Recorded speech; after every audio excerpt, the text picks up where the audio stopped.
North Korea is now involved in the war in Ukraine, and this worries many people, especially in South Korea. Reports say North Korea sent thousands of soldiers to help Russia fight. We don't know exactly how many, but we know some have died on both sides. Ukraine's President Zelensky says over 3,000 North Korean soldiers have died, but South Korea thinks the number is smaller. North Korean troops being in Ukraine is a big deal. It shows North Korea is willing to get involved in wars far away, and that it's becoming closer friends with Russia. This affects South Korea directly because it shares a border with North Korea, and that border is heavily guarded.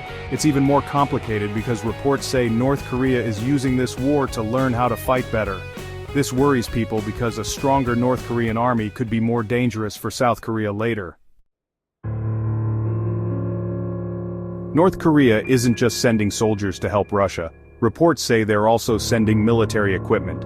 This includes drones that destroy themselves after they attack, rocket launchers and big guns that move on their own. These weapons help Russia fight in Ukraine and show that North Korea wants to help Russia win the war. The drones are especially important. North Korea has been working hard to build better drones, especially suicide drones that explode when they hit a target. The war in Ukraine lets North Korea test these drones in a real fight so they can make them even better. This is a serious problem for South Korea because North Korea could use these better drones against them someday. Also, North Korea sending these big guns shows they're trying to make their army stronger. We don't know exactly what kind of guns they sent, but sending any weapons like this is worrying. It shows North Korea's army is getting stronger and that they're willing to use their weapons. Things are even more complicated because North Korea and Russia made a defense agreement. They signed it in June 2024, and it means they'll work together more closely on military matters. They've been getting closer since Russia invaded Ukraine in February 2022, and North Korea has been saying good things about what Russia is doing. This agreement is important for everyone's safety in the area. It shows two countries that don't like the West are working together more closely.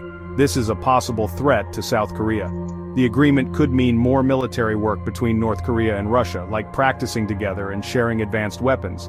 This could make things unstable near Korea and create new problems for South Korea's defense.